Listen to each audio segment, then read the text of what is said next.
Assalamualaikum warahmatullahi wabarakatuh. Apa kabarnya mahasiswa sekalian? Semoga sehat-sehat dan lancar segala aktivitas.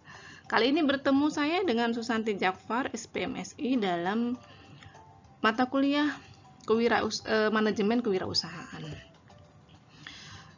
Pada kali ini kita masuk kepada modul ke-7 atau materi ke-7 tentang bisnis model.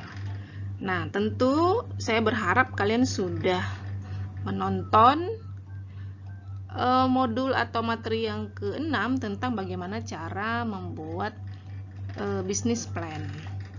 Nah, tentu dalam membuat bisnis plan yang komprehensif butuh waktu dan konsentrasi yang penuh. Nah, tetapi bagaimana kalau bisnis plan itu dibuat oleh para startup atau wirausaha pemula yang kadang-kadang ide bisnisnya selalu berubah?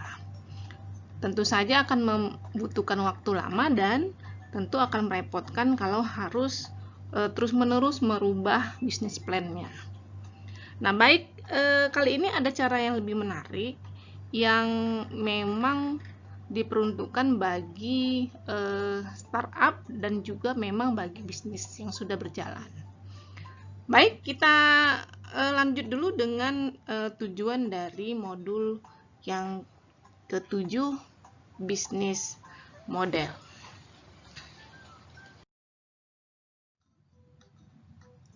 Adapun tujuan dari modul ke-7 yang pertama adalah agar mahasiswa memahami apa itu bisnis model. Yang kedua, agar mahasiswa memahami bisnis model Canvas adalah salah satu model yang sudah digunakan oleh banyak orang.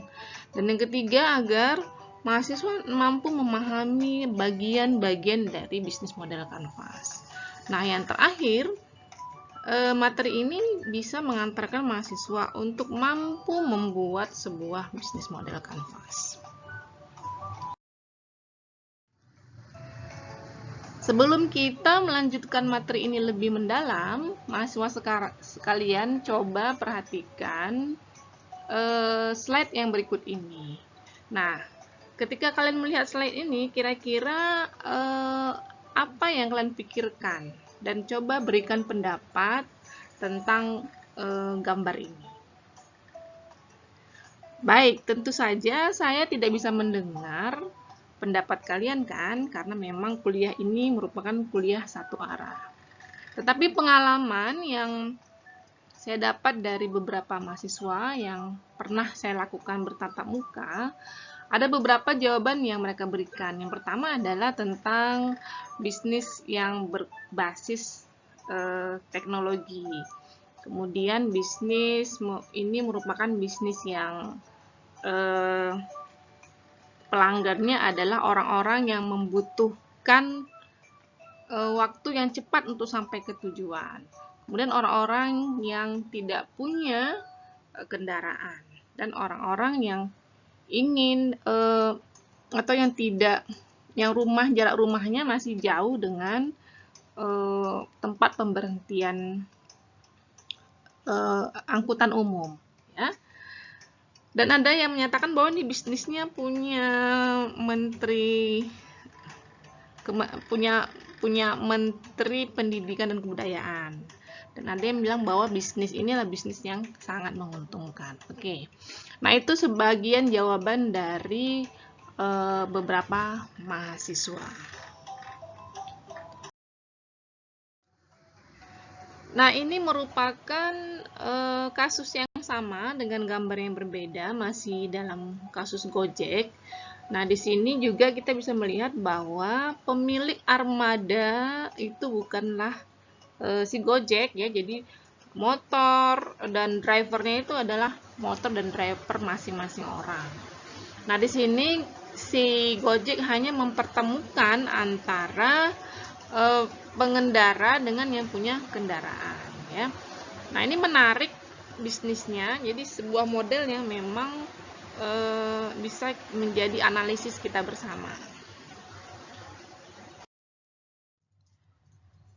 Berikutnya adalah gambar kasus yang berbeda. Nah, coba perhatikan, mungkin kalian sudah tidak asing lagi dengan yang namanya Larry Page dan Sergey Brin ini.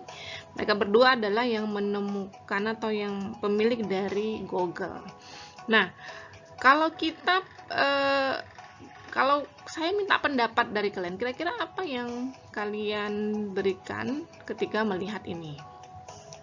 Oke, lagi-lagi saya tidak bisa mendengar ya apa yang kalian katakan, tapi tidak apa-apa.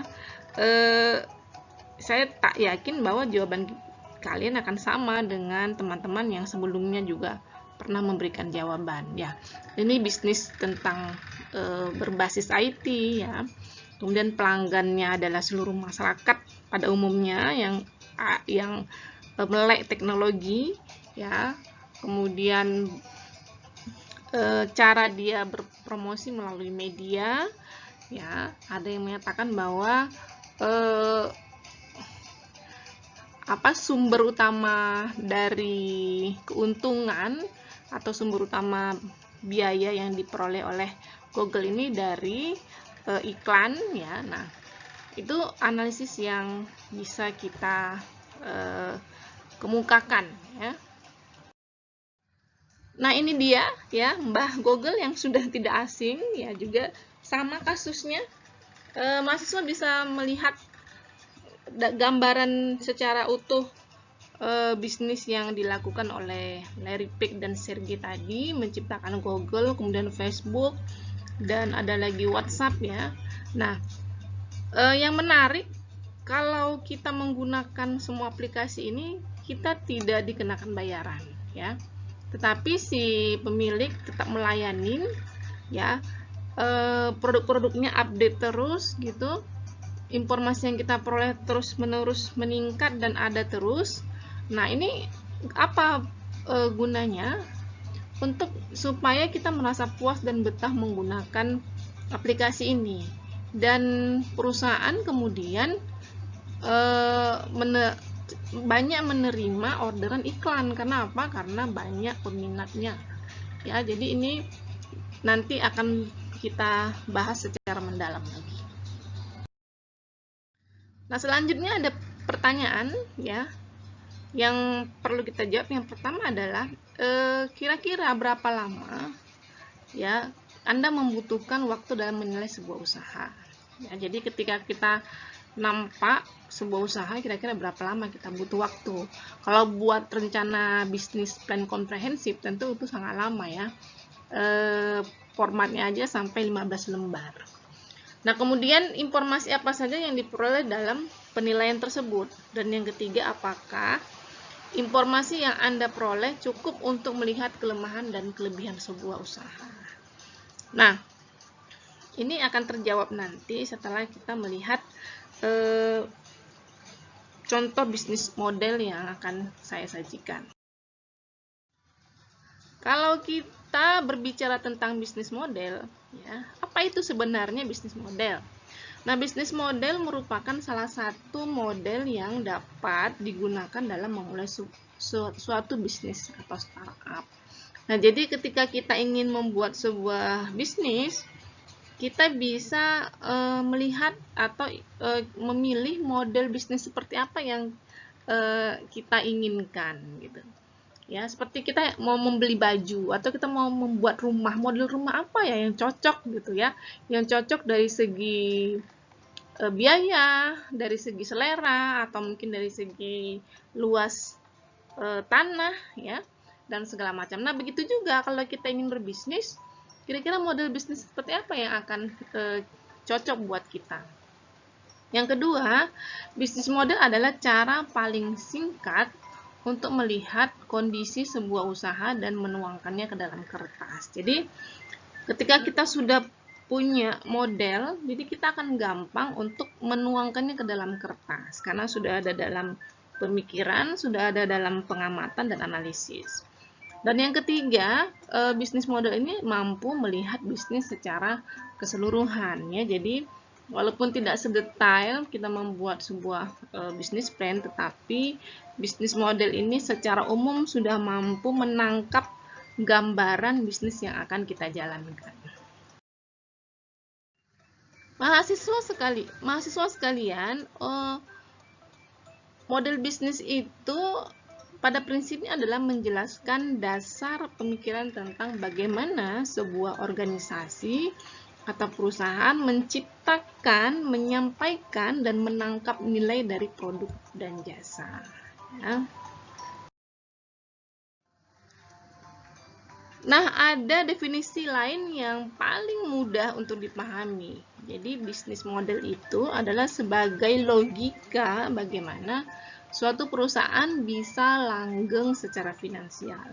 Atau gampangnya, adalah sebuah logika bagaimana suatu perusahaan memperoleh pendapatannya.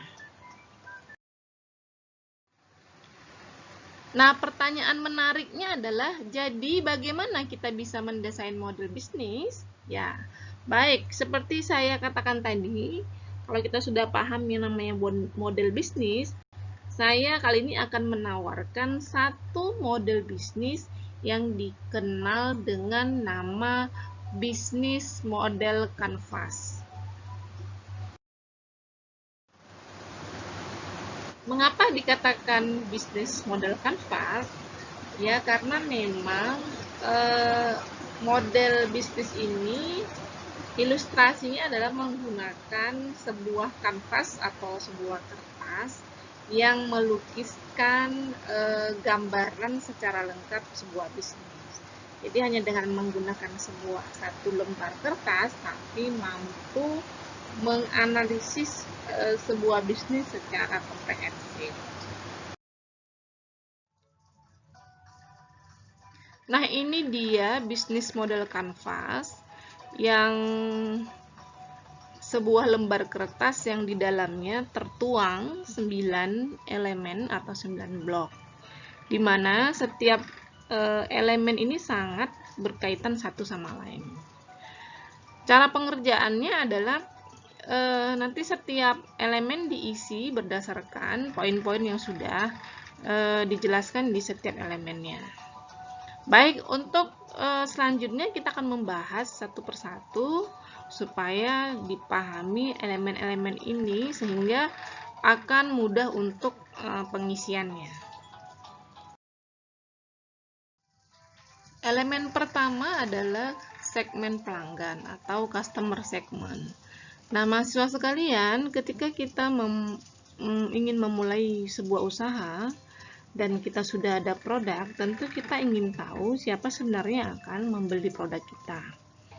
Nah, ini sangat penting karena nanti akan berkaitan dengan elemen-elemen yang lainnya, baik dari segi pelayanan kita, dari segi cara kita tetap berhubungan langsung, pemasaran, dan segala macam. Nah, pada segmen pelanggan kita akan mengelompokkan nanti, atau segmen ini kan artinya mengelompokkan. Jadi mengelompokkan para pelanggan ini ya untuk kita layani ya. Nah, pengelompokan bisa berdasarkan perilaku ya, bisa berdasarkan profesi dan penghasilan serta geografis. Nah, kita juga bisa mencari pelanggan ini juga dari segi kebutuhan mereka, dari sisi permasalahan dan tujuannya. Nah, contoh sederhana, sebuah toko bangunan itu akan mempunyai segmen pelanggan yang lebih jelas. Misalnya, dia hanya ingin melayani developer ya, atau juga dia bisa melayani developer, melayani para tukang, dan juga rumah tangga. Ya, untuk grosir mungkin akan melayani ya para developer dan tidak menjual secara eceran. Nah, itu tergantung dari keinginan kita sebagai owner dalam bisnis. Nah, yang selanjutnya setelah kita mengetahui siapa pelanggan kita, kita tentu ingin pelanggan kita itu tetap menjadi pelanggan tetap kita yang terus berbelanja kepada kita, yang terus menambah belanjaannya, dan yang terus setia kepada kita. Nah, tentu ada usaha-usaha yang kita lakukan ya. Yang di elemen kedua ini ya, yang kita kenal dengan nilai tawar atau value proposition, di mana kita mempunyai keunggulan, ya, produk kita tuh mempunyai keunggulan dibanding dengan produk lain atau produk pesaing, ya. Bagaimana caranya? Untuk layanan yang kita berikan kepada pelanggan itu, yang pertama caranya adalah newness atau sesuatu yang baru. Kita menawarkan sesuatu yang baru. Nah, ini mungkin akan lebih menarik, ya, tapi mungkin tidak semua punya kreativitas atau ide yang membuat sesuatu itu yang baru dibandingkan sesuatu hal yang lain. Tapi ada pilihan yang kedua, yaitu performance atau menambah kemampuan. Nah, saat ini banyak barang-barang yang performance terus secara update setiap tahun, malah mungkin setiap 3 bulan sekali, yaitu barang-barang elektronik, misalnya HP, laptop, dan segala macam, ya. Kita tahu itu terus-menerus terupdate. Nah, selain itu juga dari sisi desainnya, dari brand, harga ini paling menarik, dari pengurangan biaya, misalnya ada diskon, ya, pengurangan resiko, ada garansi, ya, gampang atau mudah diakses, dan nyaman bagi pelanggan. Nah, elemen yang ketiga, kanal atau channel, ya, mahasiswa sekalian. Kalau tadi kita sudah tahu siapa pelanggan kita dan kita sudah tahu kelebihan dari atau nilai tawar, keunggulan dari usaha kita, sekarang bagaimana caranya agar nilai tawar atau value proposition tadi bisa sampai informasinya ke pelanggan kita.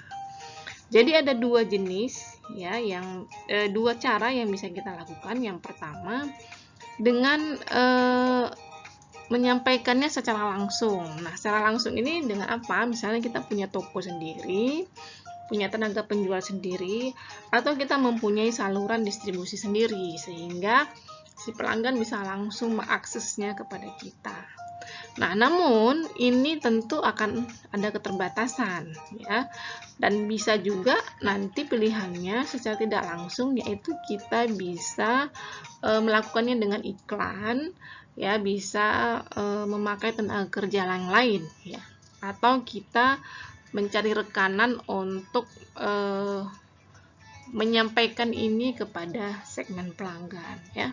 Nah, ini lebih, ya, kalau untuk bahasa familiarnya mungkin sebagai informasi dan pemasaran, ya. Nah, kita masuk kepada elemen keempat tentang bagaimana menjaga hubungan dengan pelanggan, ya. Jadi dikenal dengan customer relationship. Untuk apa kita melakukan ini? Nah, seperti yang sudah saya katakan tadi, kita inginnya pelanggan itu bisa tetap menjadi pelanggan utama kita, tidak ke lain hati, ya. Kemudian dia tetap berbelanja, menambah belanjaannya. Kemudian bisa memberikan informasi yang positif kepada masyarakat atau orang-orang di sekitarnya, sehingga mampu menarik pelanggan lebih banyak lagi. Nah, bagaimana caranya? Ya, yang pertama melalui layanan pribadi. Ya, layanan pribadi ini adalah layanan secara langsung yang kita berikan kepada segmen pelanggan. Nah, ini mungkin ada bisnis khusus yang bisa dilakukan. Contohnya kalau jasa asuransi. Jadi biasanya ada yang namanya prospek, di mana para konsultannya memberikan informasi secara lengkap kepada orang per orang. Nah, ada juga layanan pribadi utama. Nah, ini berdasarkan segmen, contohnya di usaha-usaha lembaga keuangan, di bank misalnya. Nah, mereka punya segmen pasar yang terdiversifikasi. Jadi ada layanan khusus bagi nasabah yang memiliki saldo di atas 100 juta misalnya. Nah, kemudian yang ketiga ada sistem swalayan. Nah, sistem swalayan ini adalah pelayanan yang dilakukan oleh perusahaan atau usaha kita kepada pelanggan dengan cara mereka bisa langsung melakukannya sendiri. Ya, contohnya ya misal swalayan, orang berbelanja bisa mengambil sendiri, makan bisa mengambil sendiri ya. Kemudian ada layanan otomatis ya, ada komunitas dan ada kreasi bersama. Nanti dijelaskan lebih detail dengan menggunakan contoh. Nah, elemen yang kelima yaitu alur pendapatan. Nah, di sini kita harus berpikir lebih luas lagi dalam usaha kita, kira-kira pendapatannya bersumber dari mana saja.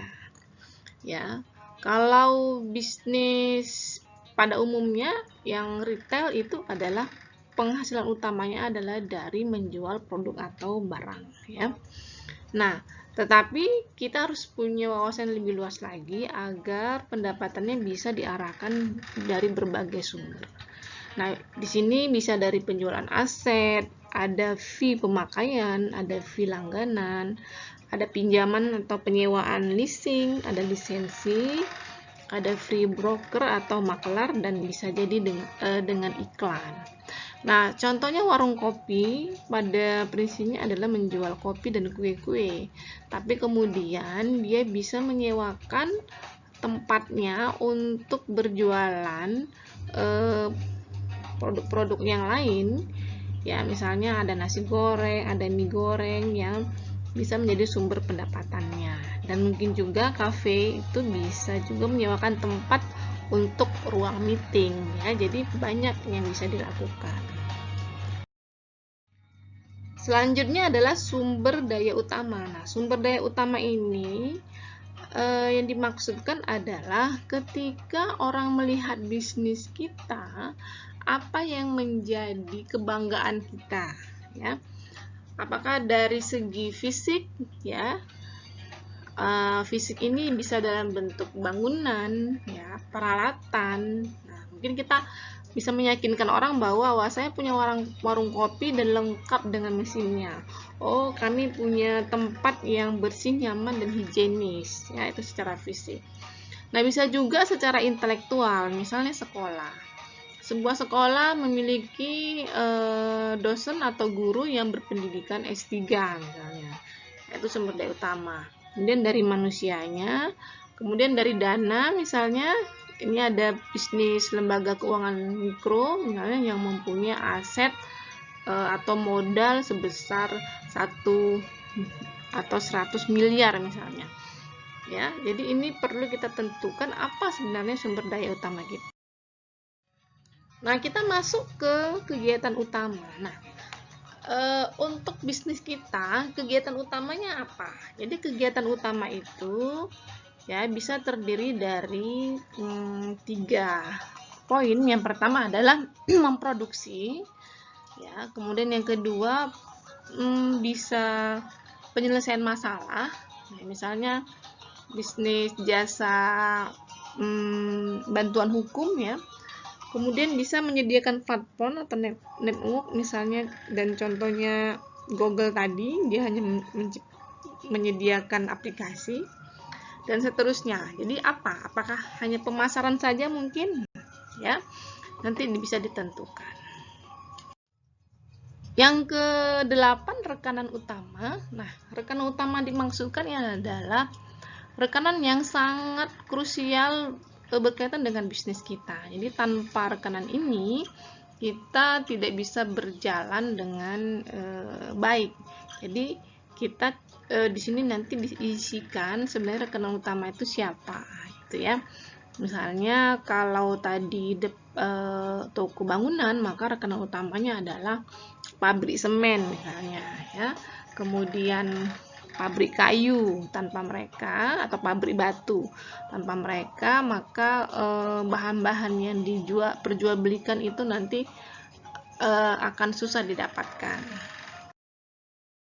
Nah, ini yang terakhir, yang elemen yang ke-9 yaitu struktur biaya. Nah, struktur biaya ini adalah biaya-biaya apa saja yang kita keluarkan di dalam bisnis kita. Jadi misalnya ada biaya tetap dan ada biaya variabel. Biaya tetap itu adalah biaya yang dikeluarkan tanpa mempengaruhi tanpa berpengaruh terhadap kapasitas produk. Sedangkan biaya variabel biaya yang berpengaruh terhadap kapasitas produk. Nah, biaya variabel ini bisa biaya listrik, bisa biaya tenaga kerja. Biaya tetap juga bisa masuk ke dalam listrik dan tenaga kerja dengan teknis yang berbeda. Nah, ini ditentukan nanti berapa biaya transportasi, air ya, kemudian biaya bahan baku dan seterusnya. Nah, mahasiswa sekalian, ini adalah salah satu bisnis model kanvas yang dibuat oleh mahasiswa Universitas Negeri Yogyakarta pada kegiatan MCV Unsiah ya. Nah, coba perhatikan yang pertama customer segment. Nah, customer segment jadi nama usahanya adalah usaha Safar Fund. Nah, ini merupakan usaha wisata Islami berbasis IT ya. Jadi customer segmentnya adalah generasi milenial. Ya, artinya kalau generasi milenial ini berarti usianya paling lama 20 tahun ya saat ini. Nah, kemudian masyarakat traveler Islam. Jadi masyarakat yang memang suka melakukan traveling ya, khususnya traveling Islam. Nah, apa value proposition-nya? Apa kelebihan dari usaha ini? Ya, value proposition ini adalah menyediakan jasa wisata Islam berbasis sistem kaidah Islam. Jadi dia memang punya sesuatu yang berbeda, ya, dimana jasanya itu adalah jasa Islami yang berbasis sistem kaidah Islam. Ya. Kemudian bagaimana cara mereka menyampaikan value proposition ini kepada customer? Jadi mereka menyampaikannya melalui membangun sebuah aplikasi Safar Fund, kemudian pakai iklan billboard dan testimoni pengguna. Ya. Nah, kemudian bagaimana cara mengikat pelanggan atau customer relationship, yaitu dengan cara diskon dan promo, aneka fitur Safar Fund dan email newsletter ya. Dan bagaimana mereka kemudian memperoleh sumber dari keuntungannya, yaitu melalui pengguna jasa aplikasi Safar Fund. Ya, jadi mereka hanya mempunyai satu sumber dari penggunaan aplikasi ini. Nah, apa key resource-nya? Jadi key resource-nya adalah Google Maps. Jadi di dalam HP itu ada Google Maps, kemudian aplikasi Safar Fund dan instruktur servernya. Kemudian ada key activity-nya atau kunci aktivitasnya atau aktivitas utama, yaitu update aplikasi, manajemen data pengguna, peiklanan, pemasaran. Nah, kemudian bagaimana dengan key partners-nya? Jadi mereka punya investor, ada mitra penyedia, dan ada sumber daya manusianya, karyawan. Ya. Nah, cost structure-nya ini sudah sangat lengkap. Ada biaya operasional, biaya perlengkapan, biaya depresiasi, dan seterusnya.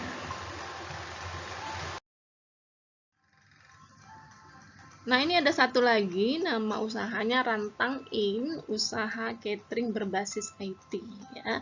Ini dibuat oleh mahasiswa Universitas Syiah. Mereka juga masuk nominasi nih dalam program kegiatan MCV Unsiah ya. Nah, di sini menarik juga, customer segmentnya itu adalah keluarga muda, wanita karir, dan kantor-kantor. Jadi jelas ya, jelas siapa gitu, bukan mengambang. Nah, kemudian apa keunggulan dari usaha mereka? Yang pertama adalah terjamin higienis dan halalnya, terintegrasi dengan layanan antarjemput dan akses mudah dan gratis. Nah, bagaimana cara menyampaikan value proposition ini kepada konsumen? Yaitu dengan e-commerce, ada aplikasi online-nya, ada advertising, ada delivery man ya. Nah, untuk mengikat customer relationship-nya, mereka melakukan pelayanan terbaik, ada promosinya, ada inovator fitur dan card loyalty ya. Nah, kemudian review streaming atau pendapatan dari penjualan dan memaksimalkan member, ada fee penjualan, ada pendaftaran merchant, dan ada biaya antar operasional. Nah, key activity-nya adalah pemasaran, jadi mereka tidak memproduksi, tapi mereka bekerja sama dengan restoran-restoran atau usaha catering yang sudah ada, ya. Kemudian maintain website dan aplikasi. Jadi seperti Gojek juga, mereka mempertemukan antara kebutuhan orang-orang atau kebutuhan pelanggan segmen tadi, customer segmen tadi, untuk dengan pengusaha catering ya. Nah, key partner saja adalah UMKM catering dan ojek. Nah, ini kemudian cost structure-nya, website dan aplikasi, peralatan kantor, biaya marketing ya. Nah, ini dia dua contoh bisnis model Kanvas yang sudah sangat bagus. Nah, mahasiswa sekalian, itu tadi penjelasan bisnis model Kanvas ya. Mudah-mudahan bisa dimengerti dan semoga bermanfaat. Billahi taufiq wal hidayah. Wassalamualaikum warahmatullahi wabarakatuh.